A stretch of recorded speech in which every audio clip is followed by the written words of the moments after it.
चलिए बच्चों, आज हम लोग देखेंगे क्वेश्चन नंबर 4 का 1। इसमें बोला गया है क्या, उसको पहले देख लीजिए कि निम्न समस्याओं से रैखिक समीकरण के युग्म बनाइए और उसके हल यदि उसका अस्तित्व हो किसी बीजगणितीय विधि से ज्ञात कीजिए। मतलब ये जो समस्या दिया हुआ है उससे पहले समीकरण बनाना है, उसके बाद उसको किसी भी बीजगणित विधि, कहने का मीनिंग प्रतिस्थापन विधि, विलोपन विधि या तो वज्रगुणन विधि, किसी से भी इसको हल करना है अगर अस्तित्व होगा तो मैं पहले ही बता देता हूँ कि यहाँ का सभी क्वेश्चनों का अस्तित्व है और साथ ही साथ एग्जाम में अस्तित्व है या नहीं है उसको नहीं पूछता है। आपको डायरेक्ट ये क्वेश्चन दिया हुआ रहेगा और बोलेगा कि रैखिक समीकरण युग्म बनाइए और उसको हल कीजिए। अब हल करने के लिए जो भी विधि आपको यूज करना है वो यूज करके आप बना सकते हैं। तो हम लोग भी क्या करेंगे, डायरेक्ट इसको हल करना शुरू करेंगे। तो चलिए पहले देख लेते हैं इसको। ये वाला यहाँ क्या बोला है, तो एक छात्रावास के मासिक व्यय का एक भाग नियत है तथा शेष इस पर निर्भर करता है कि छात्र ने कितना दिन भोजन किया है। जब एक विद्यार्थी ए को जो 20 दिन भोजन करता है 1000 रुपया छात्रावास के व्यय के लिए अदा करने पड़ती हैं, जबकि एक विद्यार्थी बी को जो 26 दिन भोजन करता है छात्रावास के व्यय के लिए 1180 रुपये अदा करने पड़ते हैं। नियत व्यय और प्रतिदिन के भोजन का मूल्य ज्ञात कीजिए।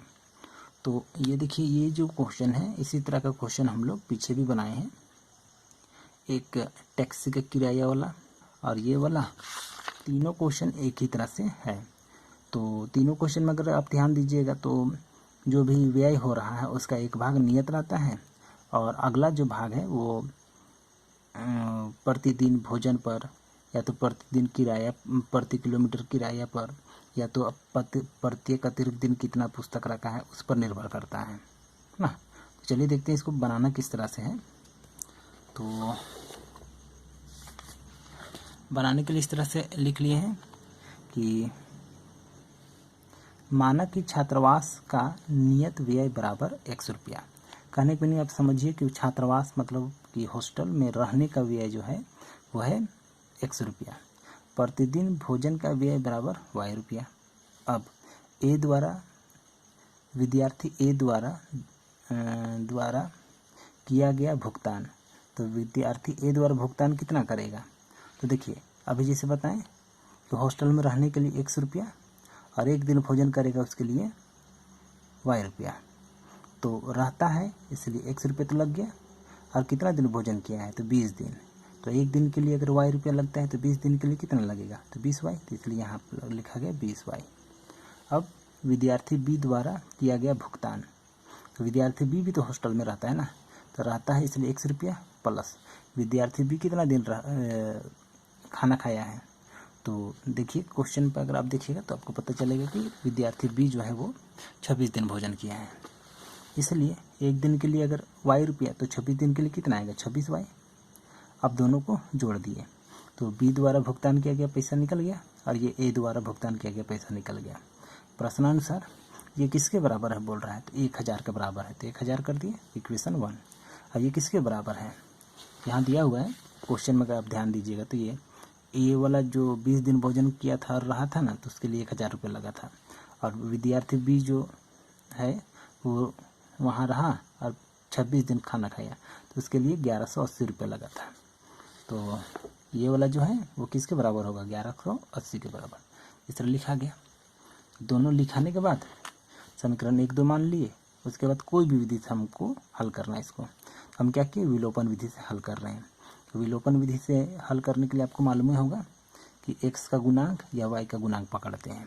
तो हम यहाँ x का गुणांक को पकड़ के बनाए हैं, तो यहाँ भी 1 है यहाँ भी 1 है, इसलिए समीकरण 1 को इसको भी यहाँ जो 1 है उससे गुना किए और यहाँ जो 1 है उसको यहाँ से गुना किए, इस समीकरण के साथ गुना किए।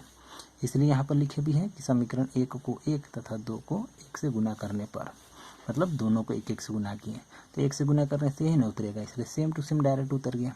उसी तरह इसको भी 1 से गुना किए तो डायरेक्ट ये भी उतर गया। उतारने के बाद लाइन खींचिए, उसके बाद लिखिए घटाने पर। घटाने पर जैसे लिखिएगा तो सबका साइन बदलेगा, तो प्लस है तो माइनस, प्लस है तो माइनस, यहाँ कुछ नहीं मतलब प्लस है तो माइनस। अब ये माइनस प्लस कट गया। अब यहाँ देखिए 20y से 26y घटाना है तो -6y आया इक्वल टू, और यहाँ देखिए 1000 माइनस 1180 तो घटाएंगे तो 180 आया। अब ये माइनस माइनस कट गया। अब यह 6 का 6 बार 6 तिया 18, तो 6 का 6 बार 6 तिया 6 का 6 इधर हो गया, 6 का 6 बार 6 तिया 18, तो ये हो गया 3 0 इस तरह से। तो y इक्वल कितना है 30। अब y का मान समीकरण 1 में रखने पर, तो रखने का तो 2 में भी रख सकते हैं, लेकिन इसमें हम रखे हैं 1 पर। तो अब 2 पर भी रख के बनाइएगा तो यही आंसर आएगा। तो 1 पर रखिए तो 1 में रखने पर कितना हो जाएगा देखिए यहाँ पर, तो x है तो x फिर प्लस 20y तो 20 फिर y, तो y की जगह कितना है 30, तो 30 इक्वल टू 1000, तो 1000 कर दिए, ये वाला को उतार दिए। यहाँ x की है, फिर ये 3 दूनी 6 00 इक्वल टू 1000, यहाँ x बचा है, फिर ये उतारे इसको इधर कर दिए, तो इतना है घटा तो हो गया 400। तो इसलिए छात्रावास का नियत व्यय किसको माने थे आप, x को माने थे, और x का वैल्यू कितना आया 400, इसलिए नियत व्यय कितना हो गया 400 रुपया। और प्रतिदिन भोजन का व्यय को कितना माने थे, प्रतिदिन भोजन का व्यय y रुपये माने थे, तो y का वैल्यू आया 30 रुपया, इसलिए यहाँ पर लिखा गया प्रतिदिन भोजन का व्यय बराबर 30 रुपया। तो उम्मीद करते समझ में आ गया होगा, तो समझ में आ गया होगा तो वीडियो को लाइक कीजिए, और चैनल में नए हैं तो चैनल को सब्सक्राइब कर लीजिए।